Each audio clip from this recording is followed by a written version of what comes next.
Hello, good morning, good evening, good afternoon, wherever you may be, whatever you may be doing. It's Dave from Thriving Scrubs here for a one-off video. I'm on my own for this one because this is about a topic that I know quite a good amount about and Jack knows nothing about, so realistically he wouldn't have much to contribute anyway. So I'll get straight to the point. Wizards of the Coast have made quite a few announcements over the past few days, and by and large I've been very into them. So we've seen an announcement that future sets will all be large sets, so they'll be drafted on their own, so you'll have 3 booster packs from the same set, and that will be the rule going forwards. I think that's going to be great for draft environments. Generally, I think most people prefer that, so it's good to see that becoming the rule. Alongside that, exciting announcements about the upcoming sets. We've had a few leaks coming out as well.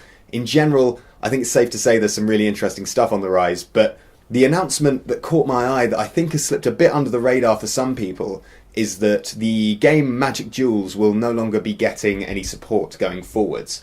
Now, I want to just quickly explain what Magic Duels is, in case you're not familiar with it. So, I'll go back a little bit. I'll go through the history of it. So, initially, there was a series of games called Magic Duels of the Planeswalkers, and they would each have a year assigned to them, so they go back at least as far as 2012, I believe, possibly further back. And they'd come out each year, and they'd be available typically on Steam, but also, as we veer more towards the modern day, on iOS and consoles as well.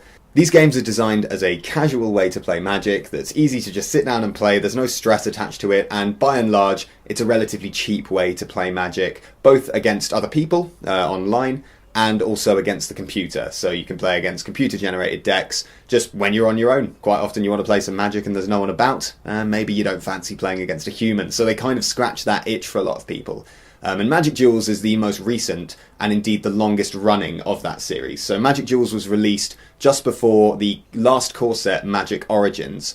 So quite a while back now, and since then it's been updated with every new standard legal set. So the current sets on there go from Origins through the Zendikar block, the Shadows over Innistrad block, Kaladesh, and indeed Amonkhet as well. So there's quite a few sets on there currently, and there's been a new expansion each time that's featured some new cards that you can get through booster packs you can unlock in a similar system to Hearthstone, not quite the same but similar, in that you can buy coins to buy boosters or you can earn them by winning matches.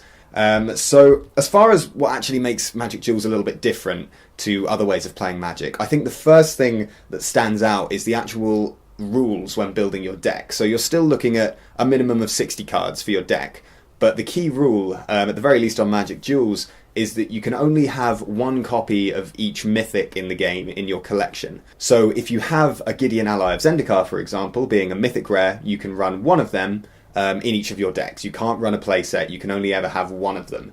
And likewise with rares, you can have 2 of each rare, 3 of each uncommon, and then you can have a full 4 copies of each common. What that ultimately leads to is a good amount of deck diversity, because while you have these big splashy mythics, you have to fill your deck up with some other things as well. You have to use commons that you might otherwise not really bother with. You can use the weird sort of build around uncommons that let you do strange things, or let you build a deck that does a really sort of specific thing in a weird way. A prime example would be Sphinx's Tutelage. That card in Magic Duels has, for the entire lifespan of the game, existed as a deck archetype, and you see people playing 100-card decks just because Sphinx's Tutelage is so prevalent. And that's something that's kind of unique to it, is that it enables people to play these weird archetypes that don't really exist anymore. You know, Sphinx's Tutelage isn't standard legal, and the same is true of quite a few of the cards in Magic Duels, particularly from Origins, or indeed specifically from Origins. So it gives you access to a slightly larger range of cards as it stands in this day and age. So that's sort of the unique thing about it, is it encourages people to do things a little bit off-piste, a little bit different. You're not just jamming the same decks that you see played at every tournament, you're not just playing the most recent best deck.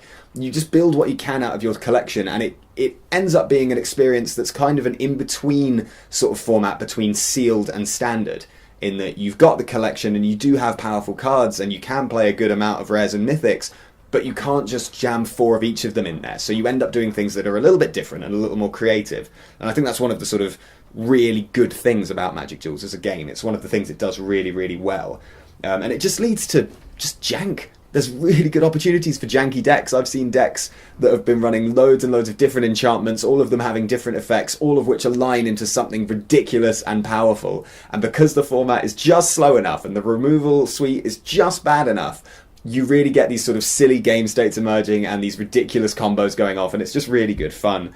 One other really good thing about it is that the tutorial is excellent. It is a really good way to teach someone Magic. It goes through each little thing you need to know bit by bit in an interactive environment with a set of rules in place that mean you can't mess up, and it just teaches you how the game works and lets you explore what different cards do. So if you're trying to teach someone to play Magic, get them Magic Duels. It's completely free to play. You only pay money if you want to buy boosters, which you can otherwise earn by winning games. So it's not costing you a penny, and it's just a really solid way to learn the basics of the game. So there's quite a lot that's really, really good about Magic Duels. There are some issues with it. It doesn't have an upkeep step, rather, so that's a little bit weird. The upkeep step doesn't come up that often in Magic, but the lack of one and the lack of the ability to act in the upkeep step, I think, is something that more enfranchised players and people who play at a slightly higher level are a bit annoyed by when they play the game, because you have to just account for it and allow for the fact that you can't act in your opponent's upkeep even if you want to, which is a bit weird. They probably should have just put it in the game. I can see why they didn't, presumably just to speed up play a bit, but it wouldn't be too hard to add that feature, and I think they should have. But it's not a major thing, that. It doesn't come up too often. The other thing that's a bit confusing about it is the way that the stack is visualized. It's a little bit unclear what order effects are going to happen in, and it's a little bit unclear exactly what's going to happen with certain cards. It's not laid out clearly in black and white what a card is about to do. It's typically just represented by a sort of ethereal blue line pointing to something, which doesn't quite give you all the information you need. So you do have to be paying attention with that one. Until recently, another issue with the game was that Planeswalker cards were way too good. There wasn't that much that really dealt with Planeswalkers aside from creatures, so until recent printings of Imprisoned in the Moon and Never to Return, notably, and Cast Out as well, it was quite difficult to deal with Planeswalkers, which meant that the people who had unlocked the most cards tend to have a bit of an advantage because they would have a deck with between 5 and 8 Planeswalkers in it, all of them powerful, all of them capable of warping the game around themselves, which I think became an issue as the game went on. They did add some answers more recently, so ultimately that was a bit less of an issue, but certainly initially that was a bit of a problem there. So yeah, to summarise, it's not a perfect game. There's issues with it as I've gone through, but there's quite a lot that it should be praised for and it should be commended for. The ability to make silly decks, the ability to play in a casual way. It's a good way just to get a quick game in now and then, and the stakes are relatively low. It's a nice relaxed way to play Magic that I personally have really appreciated. There's no real stakes, and it's just a fun way just to either improve your game or just have a bit of fun, so it certainly fills that role nicely. So with this announcement that it's no longer going to get supported, I've got some mixed feelings, and I think the community at large do as well. By the community, I'm referring to the community of Magic Duels players, because that's probably not that large of a proportion of Magic players overall. We're probably looking at less than 20%, I'd say. I know Jack's never touched the game in his life. He knows about it, but he's never played it. But for the people who do, I think the way the announcement was done was a bit unfortunate, in that there wasn't really much warning. It was announced earlier this week that Magic Duels wouldn't be getting that support anymore, but that also Hour of Devastation is not going to be released. So we are mid-block. We've had Amonkhet, we've got the Amonkhet cards available, but that's not going to be followed up with Hour of Devastation, which is a shame to just cut it off so quickly when I'm sure people would have wanted one last set, at the very least, just so they knew it was coming.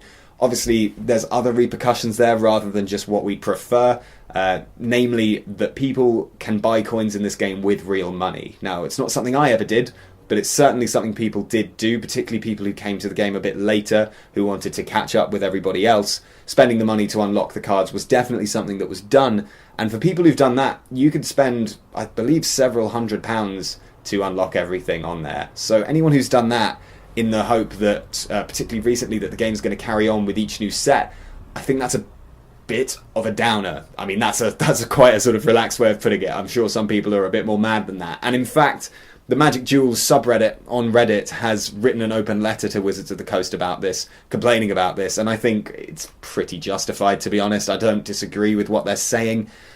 If you're going to suspend a game like this that's been going for so long and that people have expectations for, I think a bit more notice is required, particularly when real money is involved. So, realistically, I think as far as Wizards of the Coast are concerned, action needs to be taken here to make sure that these people don't become too disenfranchised. So, coming up in the future, it's been alluded to that we're going to have something called Magic Digital next. Now, by the sounds of it, that's not one product, it's more of a whole new wave of digital Magic content. So whether that involves Magic Online finally getting a bit of a facelift, whether that involves a new Magic Duels equivalent, we don't yet know. But I hope what happens is that people who are enfranchised in Magic Duels and do have that collection, I hope some of that gets passed over to Magic Digital next. And it doesn't need to be a literal card for card pass over there, but just something of equivalent value, you know, if that equates to extra boosters in whatever comes next, or indeed onto Magic Online itself. I think there's different ways to do it, but Wizards should be conscious of this, because these are people who have spent money on a product only to have that product lose all of its support. So there is, I think, a need for compassion here, and for Wizards of the Coast to acknowledge that this community is hurting. It's not a large community, but it's a community that have become really invested in this product, and frankly, the people still playing Magic Duels really enjoy it. I really enjoy it. I still play it to this day. I play it several nights a week, I'd say, as a sort of minimum. I'm very sort of active on it. I've spent quite a few hours on the game, and while I've never spent any of my money, I am sad to see it come to an end. So hopefully we'll see something soon that will put people at ease a bit there, just to reassure us that, yeah, we've been heard. It's understood that what happened here isn't ideal, and hopefully some changes will come about. So let me know what you think about this. If you haven't played Magic Duels as well, I do still recommend giving it a go. It's free to download. You can get it on Steam. You can get it on, I believe, most consoles. You can certainly get it on iPhones and iPads. Get it on there. See what you think. And yeah, let me know how you feel about this. If you're a player of Magic Duels, how's this affecting you? Do you feel like you've been cheated, or are you kind of okay with it? I'm sure there's going to be a mixture of that. And if you enjoyed the video, if you've got some opinions or notes, whatever you've got to say, give us a like, give the channel a subscribe, and follow us on Twitter. We're at Thriving Scrubs. I've been Dave. This has been my video as a sort of eulogy to Magic Duels. Stay tuned for more Magic the Gathering content coming soon. Good luck, have fun wherever you are, and goodbye.